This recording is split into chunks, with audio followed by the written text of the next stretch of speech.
Hello, Scott here, and welcome to yet another completely unprofessional unboxing.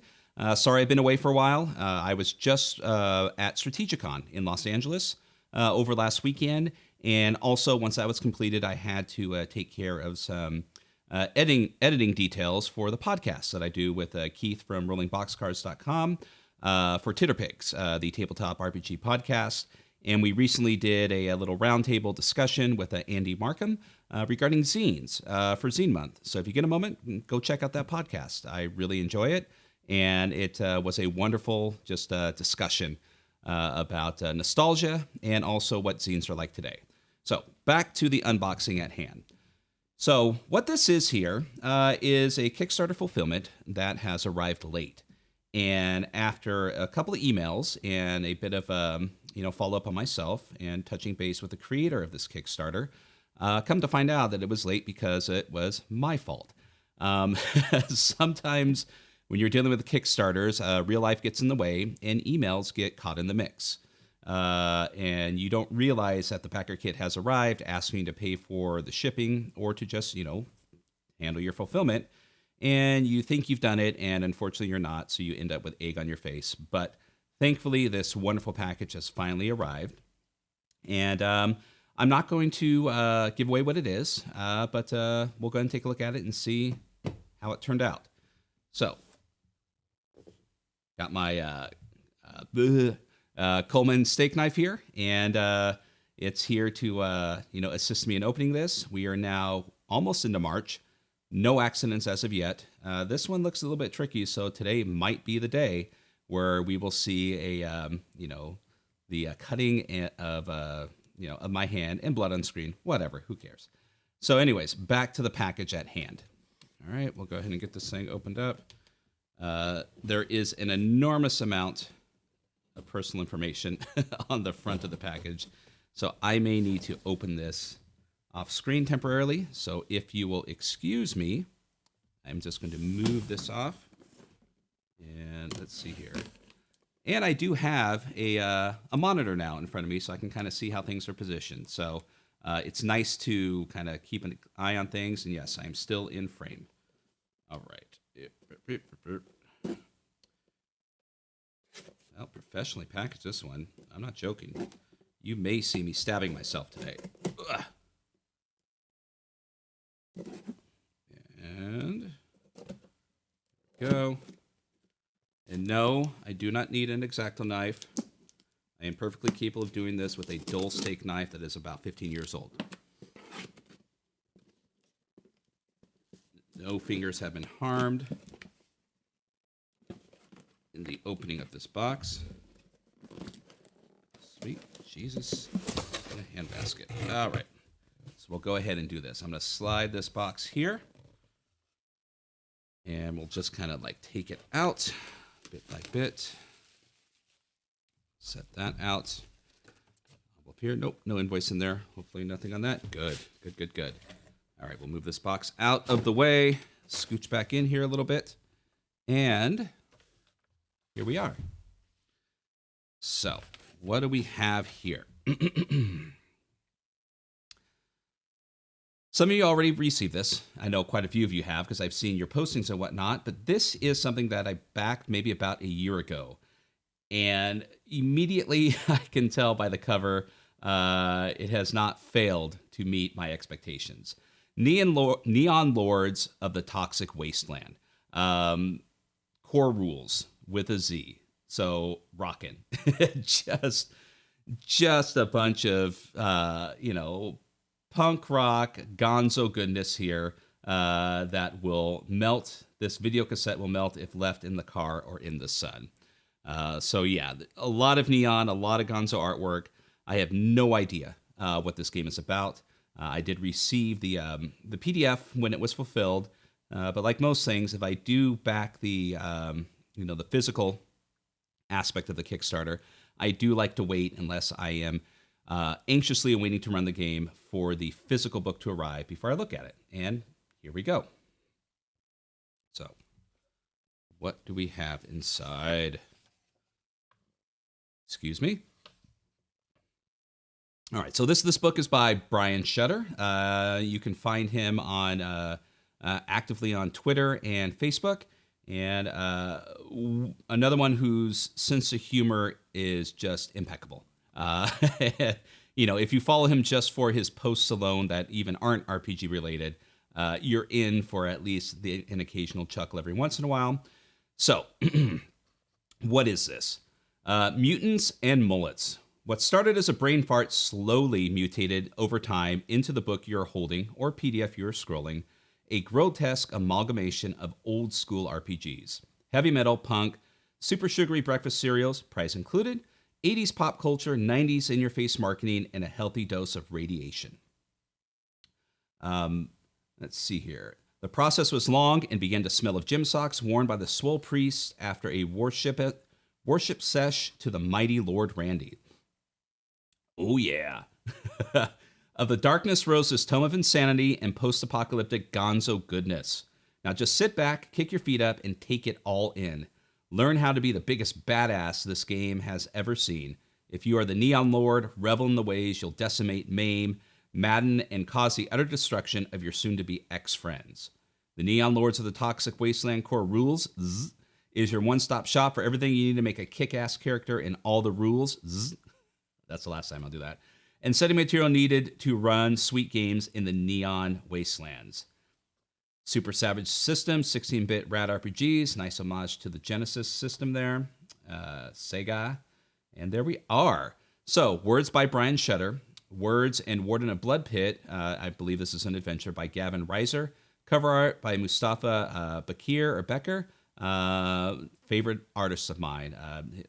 Discovered him when I discovered the Warlock current RPG that is a homage to Warhammer Fantasy Roleplay.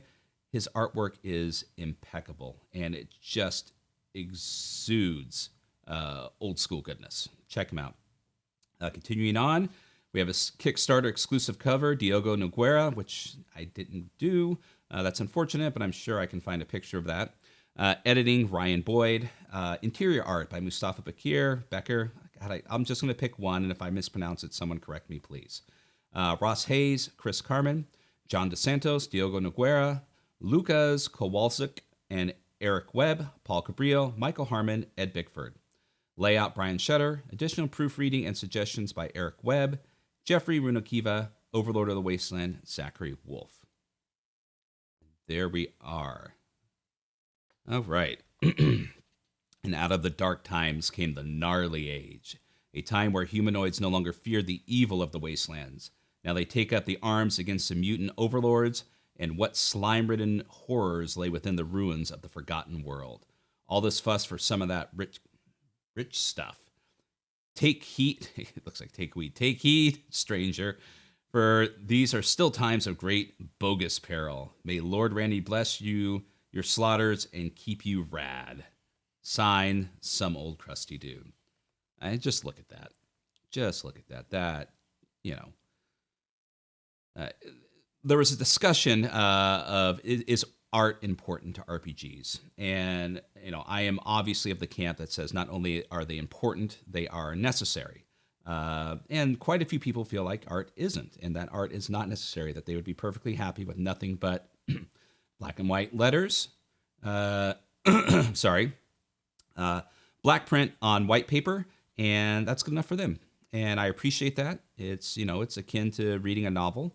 But when you're reading an RPG book, it is not a novel. So it's a little bit different. And having the artwork and be as best as they can be to carry the over the immersion of what you're trying to portray within your rules and the setting helps. Because when I read an RPG book, I don't want to read a novel. I read a novel for a novel, an RPG book for the rules and ideas on how to play the game to create the stories. So, but that's not saying that those who don't need the artwork are any less than people who do. But for me, absolutely necessary.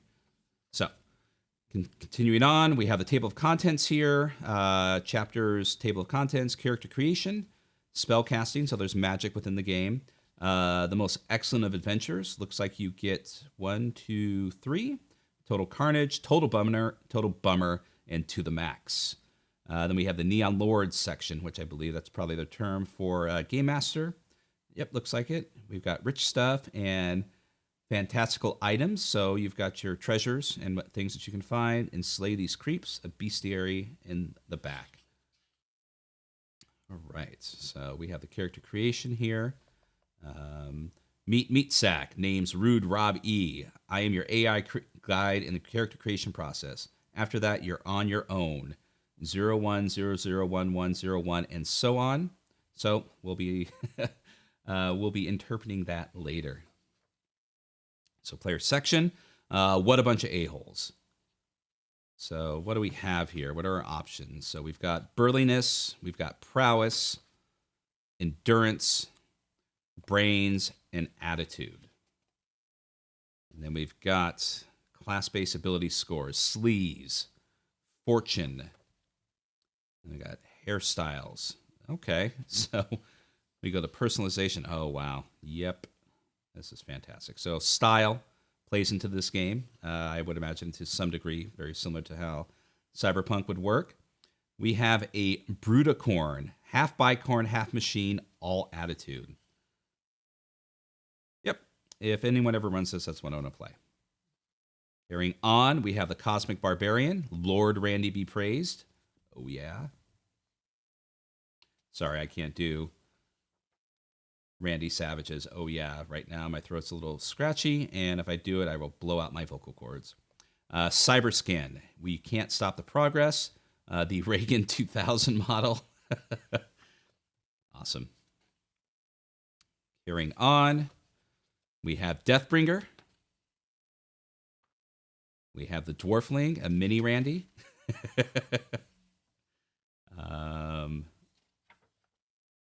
We have Heather.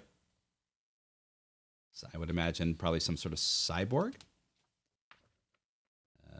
Probably an homage to Cherry 2000 for those of you who are of my age and watched that movie on the beginning days of cable TV. Holy Smiter. The Fallen Smiter. The Night Stalker. Okay, so Smiter would be Paladin. Fallen Smiter would be Anti-Paladin. Very cool. Hack the Planet. So we've got the Skull Jammer. Starspawn. Your weak mind needs a new master. So Alien. I would imagine. War Wizard. Wow, this carries on. A lot of options. Fresh to Death. The stuff will make you goddamn sexual Tyrannosaurus. 2 rules of the Wasteland. Anyone not wearing armor has an AC of 9. A PC punching with just their meaty hands does 1 point of damage. Clear and simple. We have the Blacksmith. Let's see the Blacksmith. Okay, so no, this is not a class. This is just the Blacksmith. This is your equipment. Enough. Okay. The Hollywood Ammo Rule. Bixby's one-stop shop. So we're carrying on with more equipment, specialized equipment looks like. Super 6 shades. So yeah, so you're going to fully deck out your character. You know, you want to be the gnarliest and the raddest that you can be. We get into spell casting. So we have a spell misfire table. I love spell misfire tables. I love the aspect that not only can your spell fail, that there could be some sort of horrible backlash or something that even becomes even more beneficial than what you're trying to do. Totally randomized by the fates and let the dice show you what occurs. So we have a variety of War Wizard spells here that go up to level 9, and then there's a separate section called Demon Lord granted spells. I'm really interested in seeing what those are.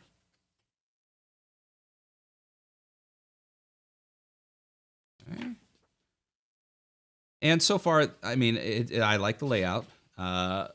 An homage to the 80s and the 90s could get really bogged down in its layout with all of the ridiculous amount of pop culture references, fonts, artwork, displays of what was happening then. Because, you know, the 80s and 90s, it was just a mess of different cultural aesthetics being thrown at you 24/7.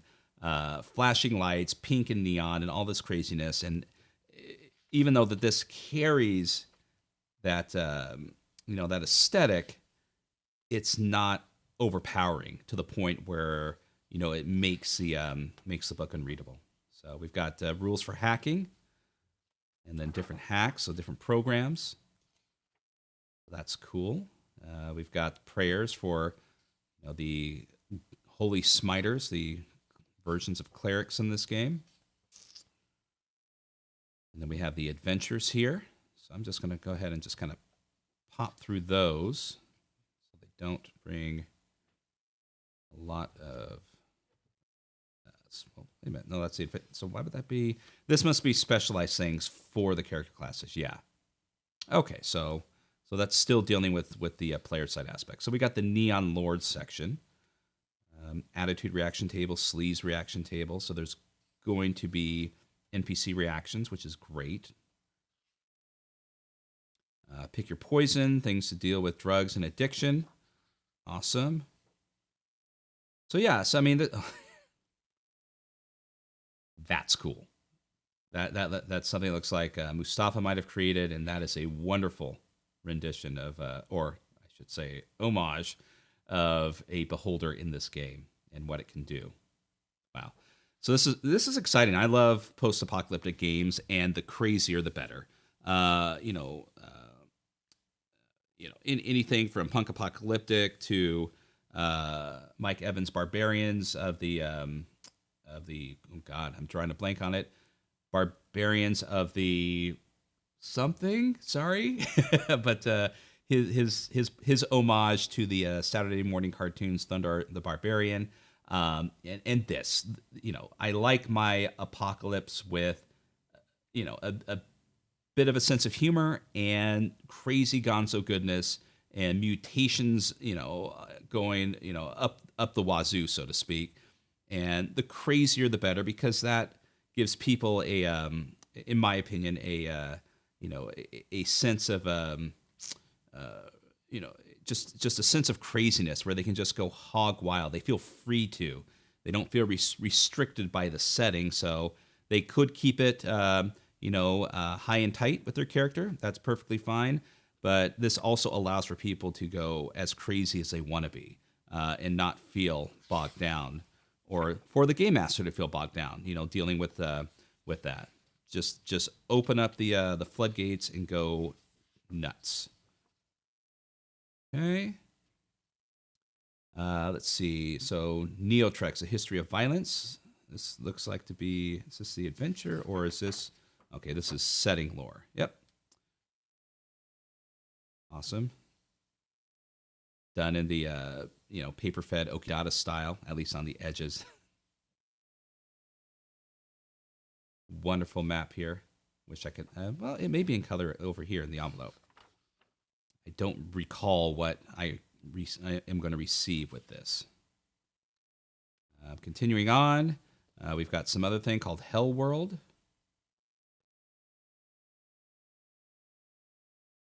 And is this the adventure? This might be some of the adventures, I think. No, these look like, this is the bestiary.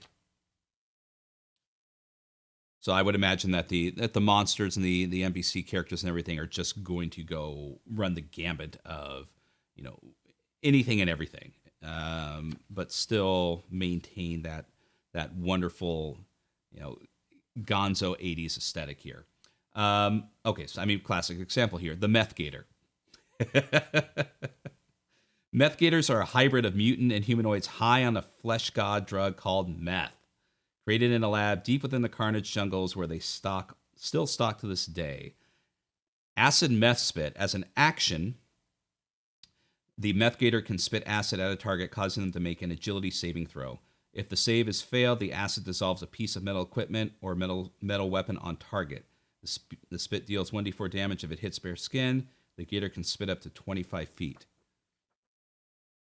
And I think what I would probably add to that is if the meth spit hits your skin, not only does that occur, you would not be able to take any sort of rest for at least 24 to 48 hours.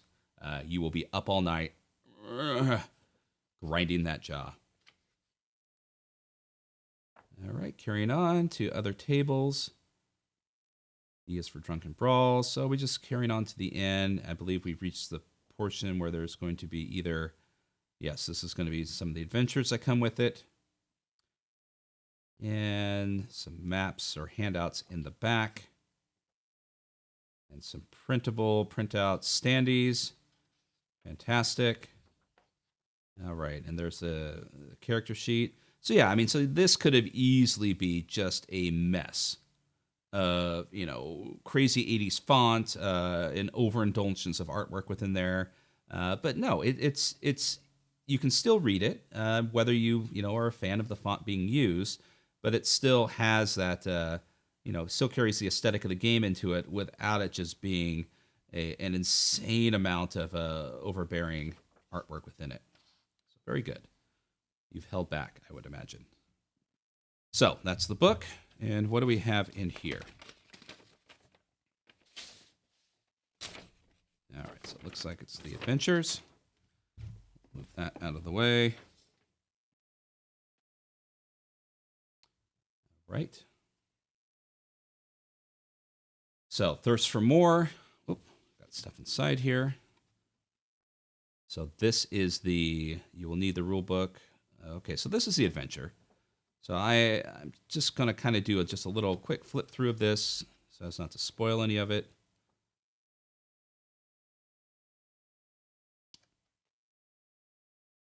A lot of Mustafa's artwork here. So, I mean, hell, this is almost a, 38, 37 page adventure. This is fantastic, along with what you get in the book. What is this? Neon Lords of the Toxic Wasteland, slay them all, a real whopper adventure. So a short little pamphlet adventure included with that. That's awesome. Okay, so these look like the maps and the handouts that were in the book. So these are the cardboard stock versions of those. Yep. And, oh yes, okay, good. And the map. Wonderful map of Neoterax. Excellent. And this is wonderful. This is obviously the United States broken apart. Can't wait to read what caused that. And then the standees in color form. So apparently I missed as I was paging through the bestiary too fast. We have this beholder type creature, but you also have something that looks like the punk rock version of Mary McCheese, and he's going to stick that finger right up your ass. Awesome. Okay. And we have this is interesting. So we have a little GM screen, or Neon Lord screen, I should say, with some fantastic artwork on the front. So this is kind of cool. I mean, it's kind of odd. It's okay. So it leans towards you. Is that how it's cut, or is maybe no? It's at an angle, so it leans towards you. So it still allows you to maintain a bit of secrecy if there's things you need to keep from your players, but it's not overwhelming in what it covers. But hopefully, I don't know. I haven't spent some time with the rules yet, but hopefully, what's on here is sufficient enough to provide to make it useful. If the rules are simplified enough to just have need this smaller game screen here for it. So order of combat, the party's rep, loot the dead dude table, and drug effects table. Oh, okay, that's maybe enough to warrant it, but at least you've got this to evoke the sense of the game and give the characters a little bit of extra immersion. And we've got a sticker. Wow, that's nice. This can actually probably go on a car. Not that I would, because my wife would kill me if I put it on the car. And then, oh wow, okay. Pogs. Not even going to go into it. If you don't know what Pogs are, look it up online and you can do your own research on what this crazy-ass phenomenon was that ruled the playground when I was a kid. So yeah, this is perfect for that point tracking fortune sleaze attitude. Fantastic. All right, so that is the whole package. Just bring the book back here.